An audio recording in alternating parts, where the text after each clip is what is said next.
Salve, salve galera, tranquilidade na área. Olha só, vamos conversar aqui. Eu gosto de conversar com vocês, trocar umas ideias, passar algum conhecimento.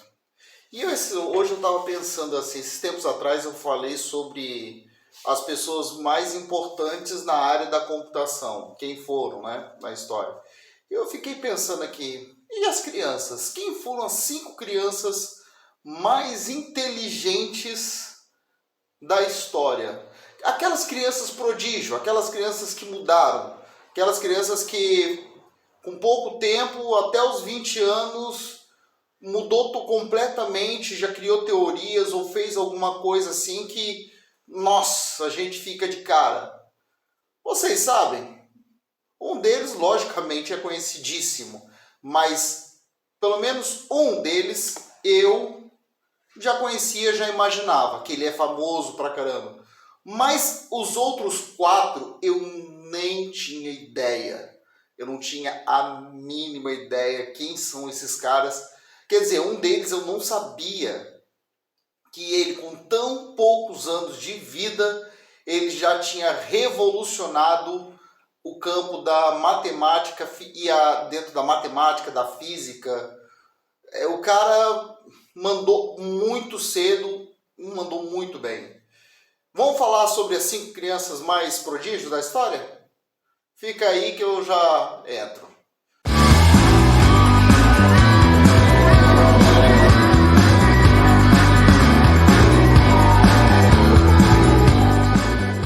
Então, o primeiro da lista é Wolfgang Amadeus Mozart. Esse é o cara mais famoso da história. Ele era na época dele, ele foi como se fosse um popstar nos dias atuais. Ele, com muito poucos anos de vida, ele já era um músico muito famoso. Com poucos anos de vida, ele já tinha feito a primeira composição para orquestra. Rapaziada, para vocês terem uma ideia, ele criou ao longo da vida dele, ele morreu com 35 anos, tá?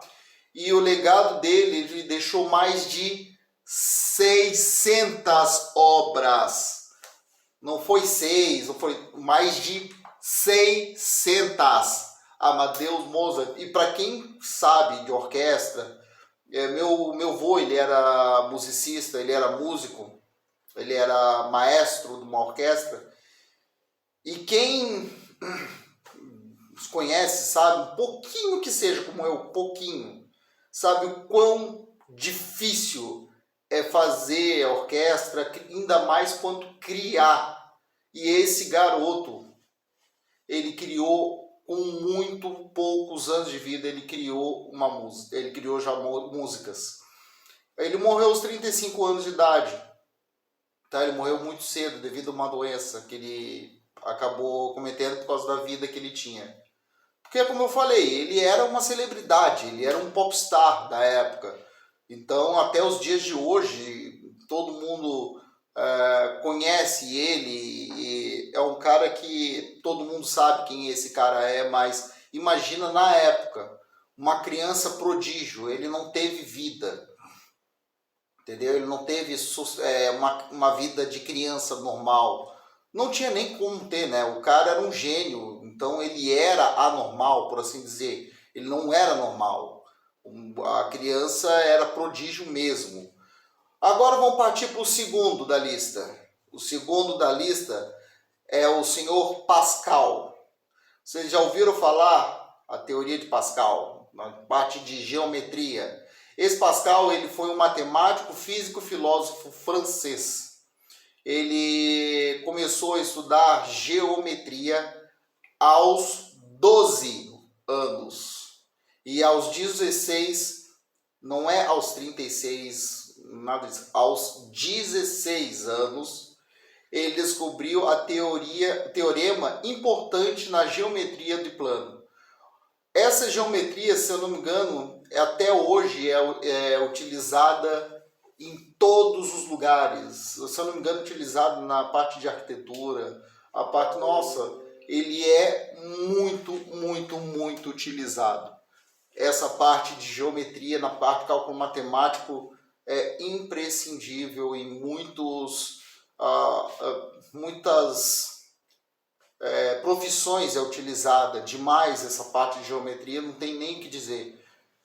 A importância que esse cara teve com 12 anos e 16 anos, ele já com os 16 anos, vamos colocar aí, a importância que esse cara teve no mundo, não é nem na época, como por exemplo, Mozart, ele teve uma importância gigantesca para a música local naquela época e mudou, revolucionou, mas pelo ser prodígio na parte musical, ele teve influência musical da época, ele fez uma música que até hoje perdura. Mas Pascal, ele tem uma importância monstruosa para muitas profissões de muita gente, entendeu? Então ela é estudada até os dias de hoje, não tem nem que questionar. Ele foi uma criança extremamente prodígio que mudou muitas coisas no mundo. Outra criança prodígio, tá? Foi o John Stuart Mill. Ele foi um filósofo, economista e político inglês. Olha só esse carinha, John Stuart Mill. Ele começou a estudar grego. Ele era inglês. Ele começou a estudar grego, tá? Aos 3 anos de idade. Muita gente mal sabe falar aos 3 anos. Ele já estava estudando grego aos 3 anos de idade.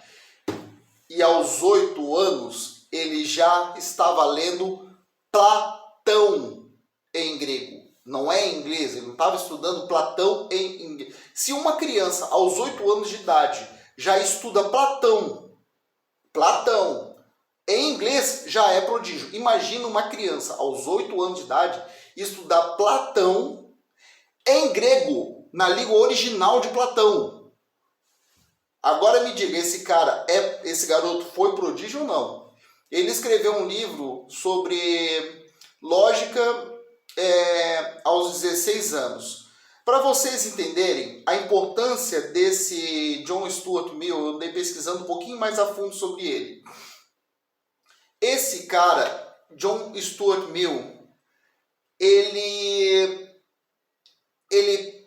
criou uma teoria na parte de defensores que parece idiotice, mas é uma coisa na filosofia que é uma coisa que todo mundo deveria parar para pensar. Se as pessoas colocassem em prática o utilitarismo que ele defendia, eu acredito que muita gente teria uma vida melhor. Ele, com os 20 anos de idade, ele criou uma teoria chamada de... Na verdade, ele aprimorou e ele era defensor dessa questão do utilitarismo. O que seria esse utilitarismo?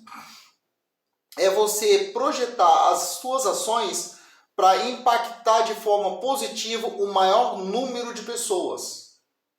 É aquela história, você faz a tua vida de forma que o impacto das tuas ações impacte positivamente o maior número de pessoas. Você não pensa em si, você pensa no bem-estar do próximo e não em si. Consequentemente, o próximo que está do teu lado, ele vai tentar fazer as ações de forma que impacte a tua vida de forma positiva. E isso daí é o utilitarismo. Agora me diga, esse cara era inteligente ou não? Na parte de filosofia. O cara é um gênio. O cara era realmente um gênio. E o outro gênio é um alemãozinho que, olha, me desculpa se eu não souber falar como é que é o nome dele todo. Mas ele é de 1600 e pouco. Gottfried Wilhelm Leibniz. Não sei se eu falei correto, mas é um filósofo, matemático e cientista alemão. Eu tive dando uma estudada um pouco mais a fundo também desse cara, que eu não tinha a mínima ideia de quem que era. Esse cara, ele perdeu o pai aos 6 anos de idade. ele ingressou na universidade em 1663, tá? Se ele perdeu o pai em 1652 e ele ingressou na universidade em 1663, ele já tinha uma certa idade normal, até aí não foi nenhuma diferença estudando direito, tá? Mas a diferença está num pequeno detalhe. Ele começou a estudar direito em 1663. Ele formou doutorado, não sei como, mas ele fez doutorado em 1666, ou seja, 3 anos depois o cara já era doutor. Ele já era doutor. E a importância desse cara é tão grande no mundo que, se hoje em dia, olha o que eu estou falando, esse cara, ele é de 1600, é da época de Isaac Newton, né? É mais ou menos na época de Isaac Newton. Ele inventou o cálculo independente de Isaac Newton e contribuiu para o desenvolvimento lógica e filosófica. Mas o que eu achei mais importante é o cálculo binário. Para vocês não entendem, vocês que não é do mundo da informática, mas possivelmente vocês já sabem o que é um cálculo binário. Seria o 0 e 1. É o mesmo que é utilizado no computador. Esse cara, ele inventou isso. E se você tem hoje computador e eu estou falando com você agora através disso, daí é graças diretamente a esse alemãozinho. Esse alemãozinho, com poucos anos de idade, ele fez uma revolução a nível mundial. E hoje a gente vê o reflexo da revolução dele, do cálculo matemático que esse alemãozinho fez. Entendeu? E olha, vê se não é prodígio, vê se esse cara não tem importância nos dias de hoje, não tem nem o que dizer. E o próximo, não menos importante, é Terence Tao. Ele foi um australiano chinês que é considerado um dos maiores gênios matemáticos vivos. Ele ganhou a medalha de ouro olímpico internacional de matemática aos 13 anos de idade. E aos 24 se tornou o mais jovem professor titular, da UCLA. E ele contribuiu em importância de várias áreas matemáticas, incluindo a teoria dos números e análise harmônica da geometria algébrica. Ou seja, esse troço é complicado pra cacete e ele aos 13 anos conseguiu resolver certas coisas que eu, com a minha idade, não consigo resolver. E te garanto que você que me escuta possivelmente também não conseguiria. Ou seja, ele também é tão crânio quanto os outros. Mas vou falar a minha opinião, da minha impressão. O número 2, o número 3 e o número 4, eu fiquei, quando eu comecei a estudar, eu posso até falar sobre um vídeo, se vocês quiserem, só sobre esses 3 caras. Eu fiquei de cara com a idade deles e a importância que esses caras tiveram no mundo moderno. Diretamente, eu estou falando nos nossos dias atuais, tá? E esse daí é um exemplo de criança. É lógico, essas crianças são caso à parte da humanidade, entendeu? Mas também, em compensação, se você parar para pensar, eles se dedicaram muito cedo a certas coisas, aos objetivos dele, e conseguiram muito cedo alcançar. Os objetivos dele também conseguiram alcançar, logicamente, muito cedo. E isso daí acaba incentivando a gente a parar para pensar um pouquinho, né? Pelo menos a gente para para pensar um pouquinho e ficar de cara com esse negócio. Gostou? Achou essa informação legal? Eu, sinceramente, eu gostei. Gostei pessoalmente, como eu falei, do 2, do 3 e 4, eu gostei bastante. Tá? Fica aí no canal, se inscreve, compartilha. Vamos junto aí pesquisar e passar a informação pra galera. Beleza? Valeu, até a próxima. Fui!